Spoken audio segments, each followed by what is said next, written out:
going to continue in our series titled Grace and Grit through the life of David.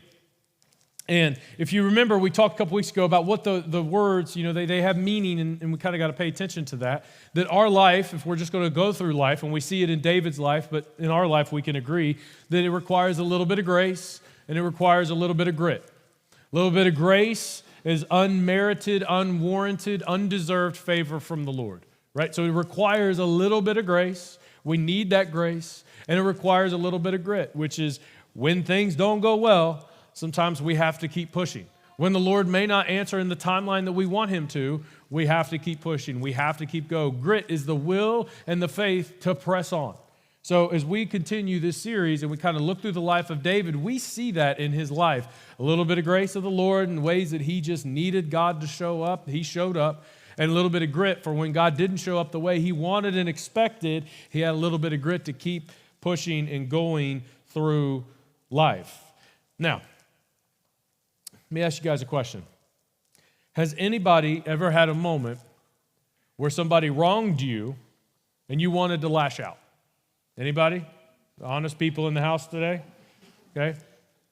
Now, I mean, I've had moments, I know this is hard to believe as the pastor, but I've had moments like this where somebody's wrong me, and you know what I'm talking about, because these are the moments, you ever had that guy at work or that gal at work that you work on a project together, you go into the meeting and they take all the credit?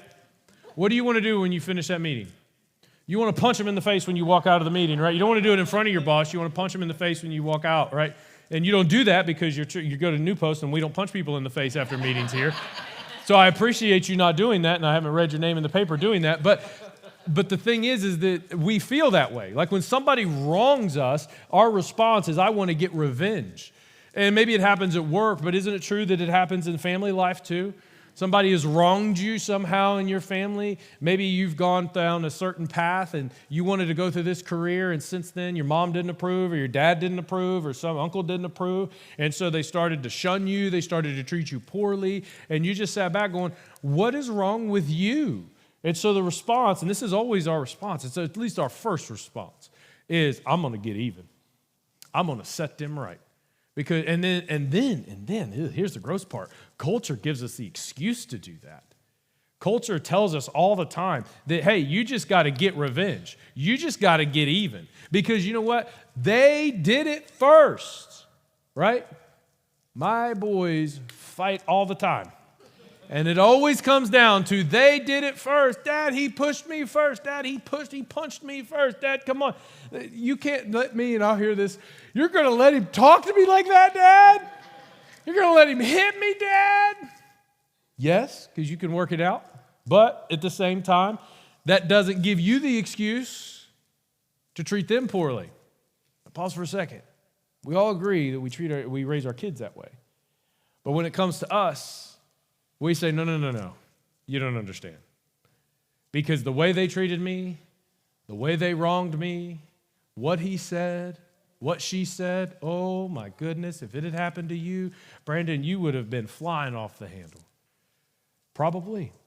But here's the thing. That's what culture teaches us time and time again, over and over again. But you know what doesn't give us that excuse? The teachings of Jesus don't give us that excuse. The teachings of Jesus, as we read in the Old and the New Testament, they don't give us that excuse to just lash out. They don't give us a pass on it the way the culture gives us a pass on it and says, well, I understand. We see it play out in the political realm. We see it play out in the business realm. We see it play out in the personal realm. We see it play out everywhere. But that's not what the Lord has given us the calling to do. And so if you've ever been there, or maybe you struggle with that, and you struggle with emotional outbursts, or your first response is you get really hot and angry and frustrated at somebody when they wrong you that way, and you want to go out and make it even, we've all been there, I want you to pause, and I want you to remember the story we're going to read today. If you have your Bibles, and I hope you do, we're going to be in 1 Samuel chapter 25. We're going to start in verse 1. 1 Samuel chapter 25, verse 1. I want to recap where we've been, talk about where we're going, following the life of David, going in chronological order, hitting the big wave tops. In fact, this story is probably not one that you've heard of. It's probably not one you spend a lot of time on, but I think it's absolutely significant for our day and our age and our culture. Because there was a part before this, which if you remember last week, our big takeaway was that God's delay doesn't mean his denial. That just because he's delayed in his deliverance of something doesn't mean he's denying it. It simply means that he's saying, hold on there, Scooter, you're going too fast. And as we learned last week, David had the opportunity to kill Saul, and he chose not to. He chose not to kill Saul because it wasn't what God had for him. It wasn't the plan that God had. He had the opportunity to try to speed things along because God's not moving fast enough. Has anybody ever felt like God's not moving fast enough? I have many times. But we don't get that opportunity. So David's already kind of shown himself to be a man searching for what God wants and behaving the way God expects us to behave. So that's what he's been doing. And then you see him, he gets separated from Saul again. He's still not back in the throne room. He's still not king at this point in the story. He's not king at this point in the story. In fact, after this point, he's going to spare Saul one more time. He's not going to kill Saul again. And then he's going to have to flee from Saul so much that he's going to go hang out with the Philistines, which the Philistines are the bad guy in the story. I mean, from cover to cover in 1st and 2nd Samuel, the Philistines are the bad guys. And David has to run from his own king because he wants to kill him and he has to hide with the enemy. And the Philistines ain't going to mess with him because he's David the giant slayer. So they're not going to be like, stop. Like, no. They're like, all right, cool, just don't kill us. So that's what ends up happening. But where we are in the story, David has chosen to be a man after God's own heart. It's a choice that he's made. As we learned in week 1, it's a choice we have to make too. So, 1 Samuel chapter 25, verse 1. If you're there, we like to say word here at New Post. Word of the Lord. Now Samuel died, and all of Israel assembled and mourned for him. They buried him at his home in Ramah, and David went down to the desert of Paran. Now a certain man in Moab had come and had property there at Carmel. He was very wealthy and had 1,000 goats and 3,000 sheep, which he was shearing at Carmel. It's harvesting season for him. He's about to make a lot of money because of all these animals that he's shearing, because he's going to take that wool and sell that wool, and he's going to make tons of money. Very wealthy man to have this many livestock, big deal. His name was Nabal, and his wife's name was Abigail. She was an intelligent and beautiful woman, but her husband was surely mean in his dealings. He was a Calebite, unkind man, focused on profits and focused on his wealth. He continues, when David was in the wilderness, he heard that Nabal was shearing sheep. So he went to 10 young men and said to them, go up to Nabal at Carmel and greet him in my name. So David grabs his 10 guys, he circles them up, he goes, hey guys, come here, I want to send a message with you. So come here, pay attention, I'm going to write this down and go talk to Nabal, because we were just up in Nabal's area, and as we were up there, we provided protection for his group. We kind of kept his servants safe from the animals and his servants safe from the raiders, because there were people that would raid, especially these really wealthy farms. They could go and take some of the sheep, and they would not know till the evening when they brought them all back to the sheep pens. They wouldn't know. And they would kill some of the servants in the field, because if he has this many sheep, he has a big swath of land that he has to keep track of. So David says, look, I want you to tell him and remind him that we didn't do anything to hurt his people. He says, go up to Nabal at Carmel, greet him in my name. Say to him, so write this down, guys, long life to you, good health to you and to your household, and good health to all of yours. Very good greeting from the future king. Now I hear that it is sheep shearing time when your shepherds were with us. We did not mistreat them, and the whole time they were with us at Carmel, nothing of theirs was missing. We protected them. We ensured nobody hurt them, and we didn't take from them. He says, ask your own servants, and they will tell you. Ask everybody there. They saw it. We were great.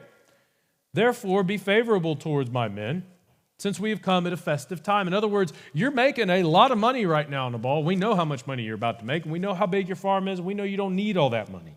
So, hey, be festive with us, because we're a little low on supplies. We could use some water and bread and food. We could use some help. He says, please give your servants and your son David whatever you can find for them. In other words, look, I don't want all your stuff. I'm not looking for all your stuff. I'm just saying, we're out in the wilderness. We're running from the king. The king's trying to kill us. We protected your people when we were there. Now that you're about to make a whole lot of money because we protected all of your sheep, would you be willing to give us some bread and some water and some stuff? We would really, really like that. We really need that given the season that we're in right now. Because remember, David's still completely on the run from the king. And all of us in the room, we hear that, And we all think, Nabal can do it. He's got thousands of sheep. He can do it. It's not going to be a problem. And everybody's sitting in here. We acknowledge that. And we go, yes, Nabal, come on, you got to help. So when David's men arrived, in verse 9, we continue, they gave Nabal this message in David's name. And then they waited. Nabal, hey, this is what's up. David talked to you. David says something to you. And Nabal answers David's servants. Listen to the difference between the way David asked and the way Nabal responds. Nabal responds to David. He said, who is this David? Who is this son of Jesse? Who is this guy? What a slap in the face to the future king. Who is this guy? And David's like, I'm David the giant slayer. You've probably heard of me. And then he gets so offensive. He says, many servants are breaking away from their master these days. Many people are separating themselves from where they belong. He should be serving the king, not out here running around in the fields trying to set up his own kingdom. And now that is a full affront to the anointed future king of Israel and to the man who's leading an army and led armies of Israel in the name of Saul and in the name of the God of Israel. So David is about to receive this message in response. Nabal continues in his very disrespectful response. He says, why should I take my bread and the water and the meat that I've slaughtered for my shearers and give it to the men coming from who knows where?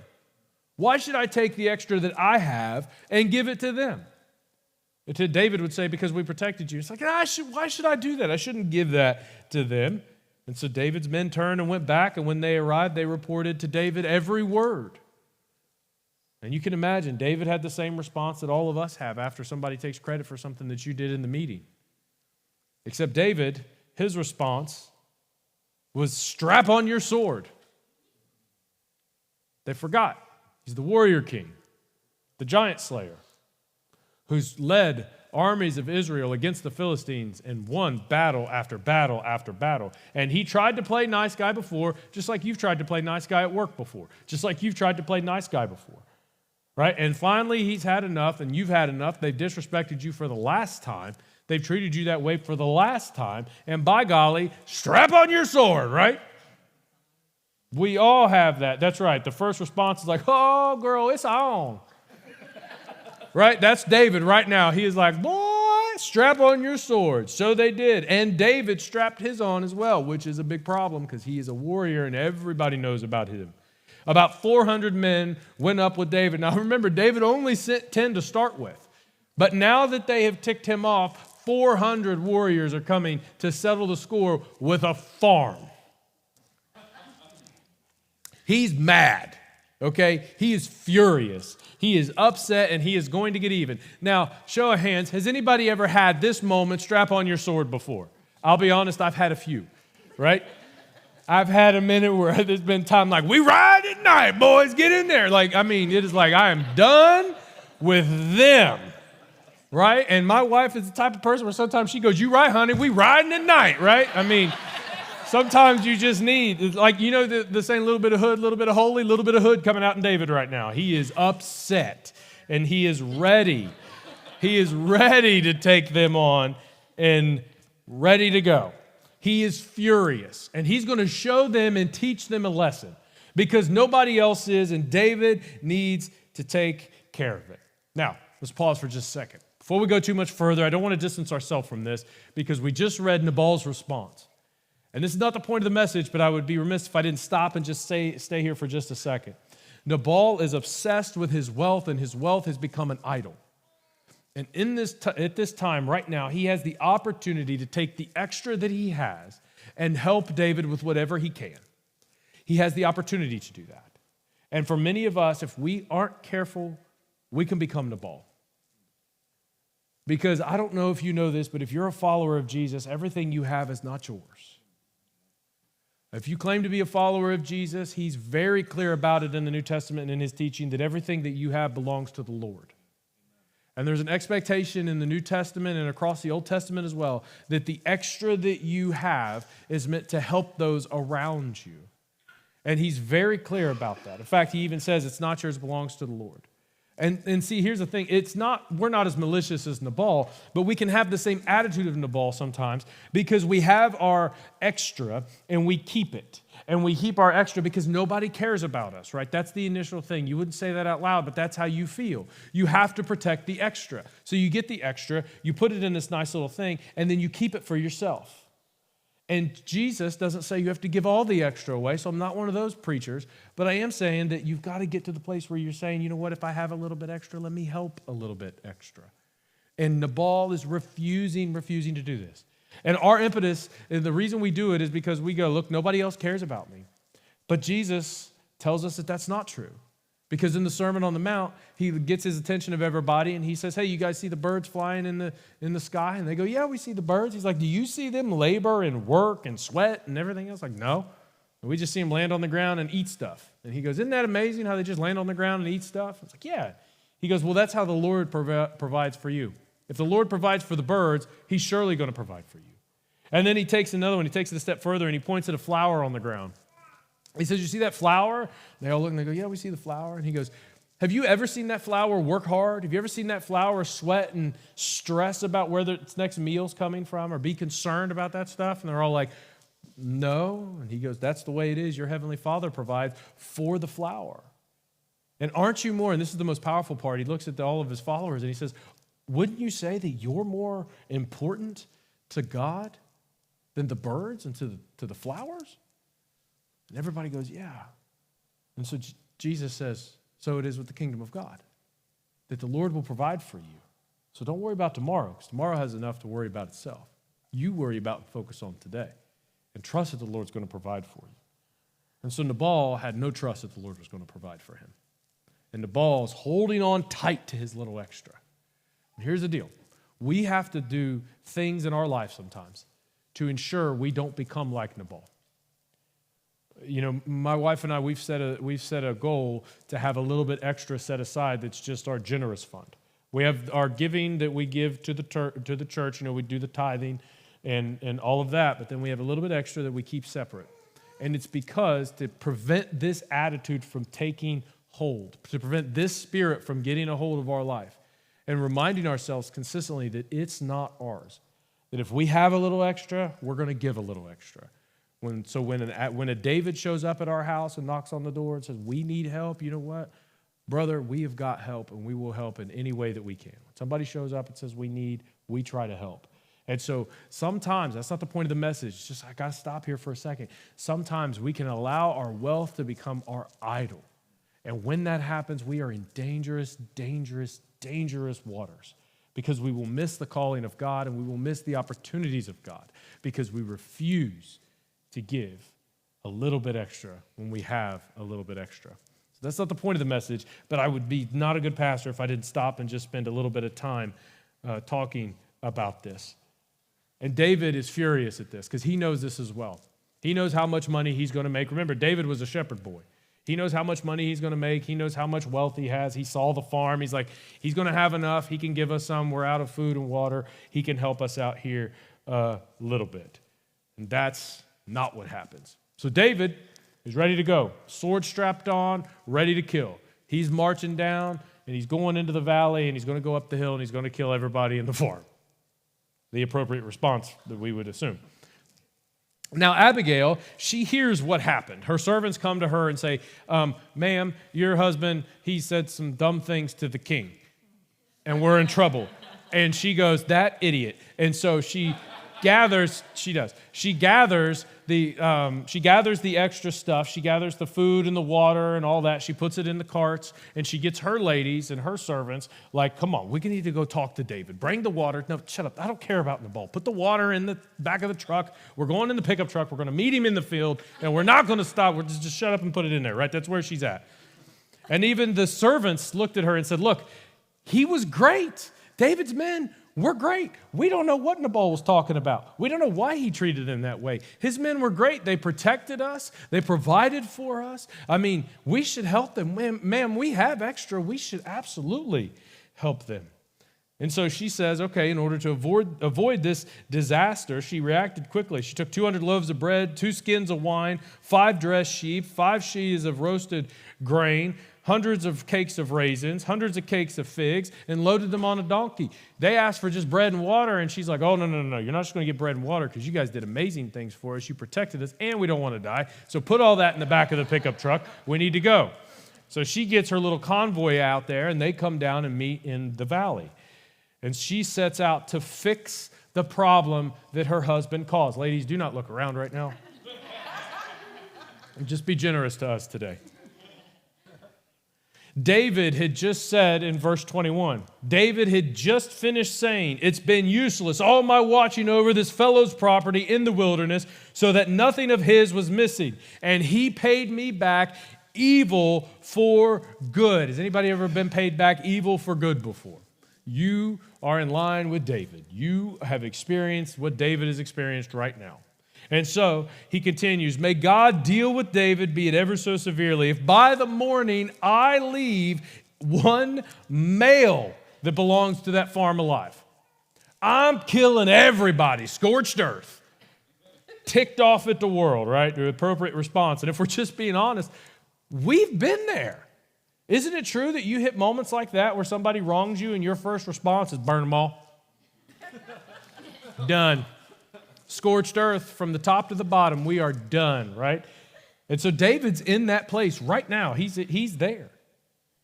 And when Abigail saw David, she quickly got off her donkey, bowed down before him with her face to the ground. She fell at his feet and said, pardon your servant, Lord, let me speak to you. Hear what your servant has to say.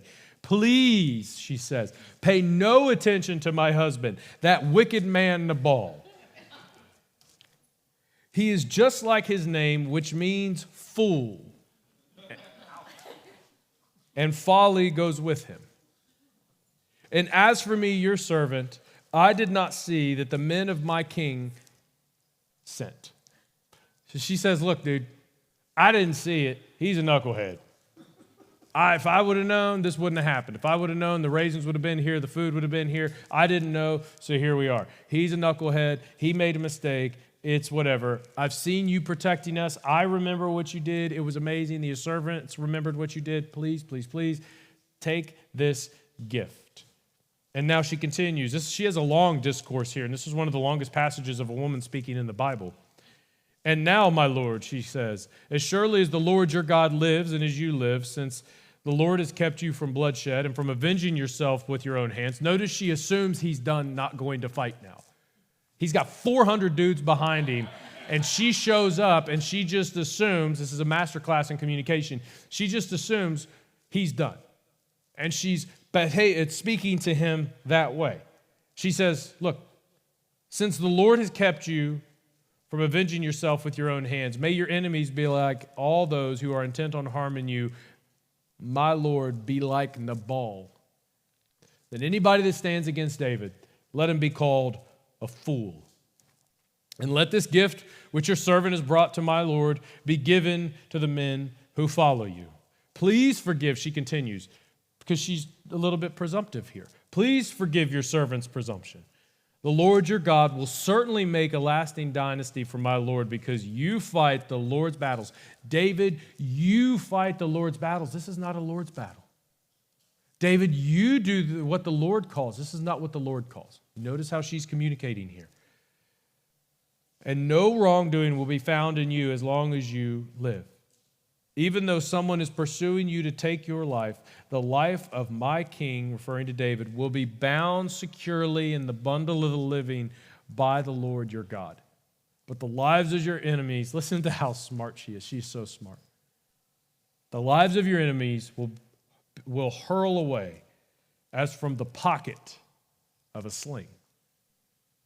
Same type of thing that David used to kill Goliath. Masterclass in interpersonal communication. She references where he's been. She references who he wants to be and who God has called him to be. And she speaks as if David is above the action he's about to take. And she says, no, you don't want to do this. You're so much further above this, David. I mean, come on, you're the giant slayer. This is not a giant. You're a king. This is not an army. Come on, you do God's work. God's work's not raising the small little farm. David, you are so much above this that you don't belong in this place at all. She continues, when the Lord has fulfilled for my Lord every good thing he promised concerning him and has appointed him ruler over Israel, my Lord, meaning David, will not have on his conscience the staggering burden of needless bloodshed or having to avenge himself, because she's referencing the law where the law says, it's mine to avenge, says the Lord. So smart. And when the Lord your God has brought my Lord to success, look, all I'm asking, David, is that you remember me and you remember my family. That's all I'm asking. Killing Nabal is beneath you. It's beneath you, David. You don't behave that way. You're called by God to do something else. It's beneath you. You fight the Lord's battles. And so David responds to Abigail. He says, praise be to the Lord, the God of Israel, who sent you here to me today. Thank God for you, is what David says. May you be blessed for your good judgment and for keeping me from bloodshed this day and from avenging myself with my own hands. Otherwise, as surely as the Lord, the God of Israel, lives, who has kept me from harming you, if you had not come quickly to meet me, not one male. He just wants to reiterate how mad he was. I just want to clarify, you saved everybody in that house because it was going down. Not one male belonging to Nabal would have been left alive by daybreak. We were coming fast. Then David accepted from her hand what she had brought him and said, go home in peace. I've heard your words and I've granted your request. I'll remember you when I go to the kingdom, when I ascend to kingship. Abby goes home. Nabal's drunk. He says, where'd all the stuff go? She's like, don't worry about it. Mind your own business. And then he falls into a coma. And he dies. That's how it happens. Falls into a coma and then he dies. And so after this, falls into a coma, he dies. Now she doesn't have a husband. She's left alone. And she's got to kind of take care of this whole thing herself. And David hears about Nabal dying. And David goes, that Abby girl was really smart. And she was really pretty. And she was really smart. I mean, she spoke really nice to me. She's very kind, very sweet, and she looked very nice in that dress. You know what? Let's make a detour out by that farm again, guys. Let's check on her and see how she's doing. We just want to swing by, see if she's doing okay. And then he swings by and he marries her. So that's what ends up happening. Abigail ends up becoming David's wife. And then as we see later on in this chapter. But I think what attracted him most to her was the fact that she was not going to allow him to act and behave ungodly.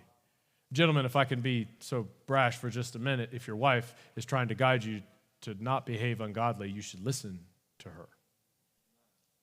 Half the time, we have our Abigail sitting right next to us and we don't listen. And they're sitting there waving their hands saying, don't kill Nabal, don't kill Nabal, and we've got our sword strapped on them, buddy. We are ready to go. But they're here to do that and to help us.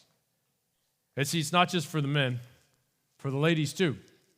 You need an Abigail in your life. You need people that aren't impressed by you.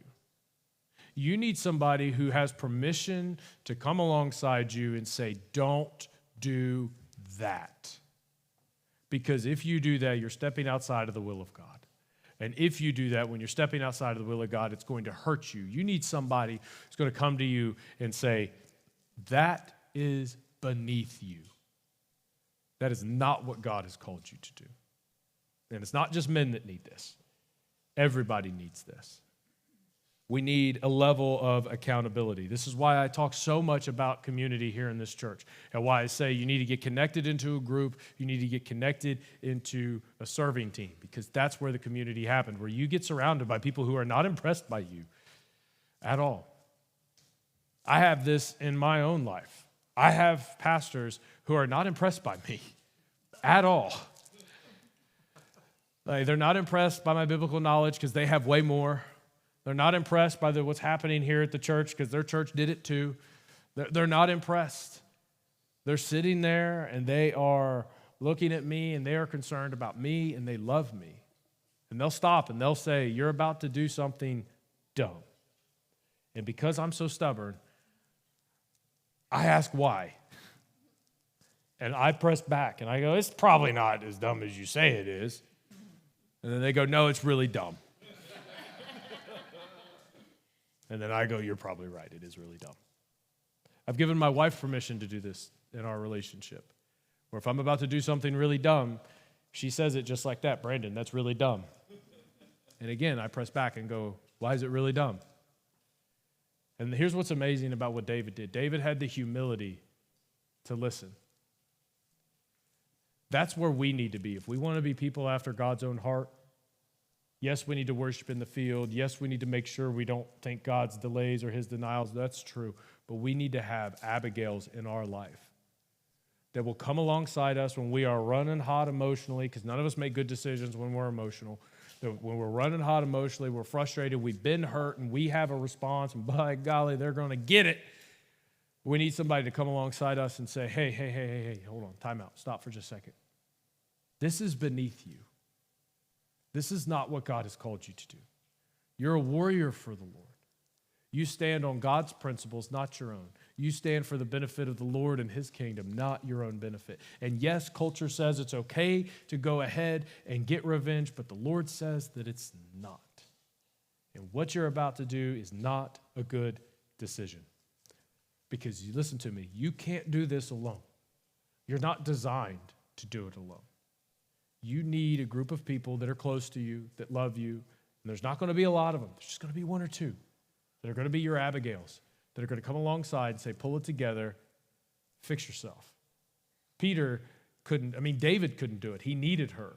Peter couldn't do it either. Peter even says in his letter to the church, he says, be sober and be alert and sober of mind. Your enemy, the devil, he says, prowls around like a roaring lion looking for someone to devour. Has anybody ever seen Discovery Channel?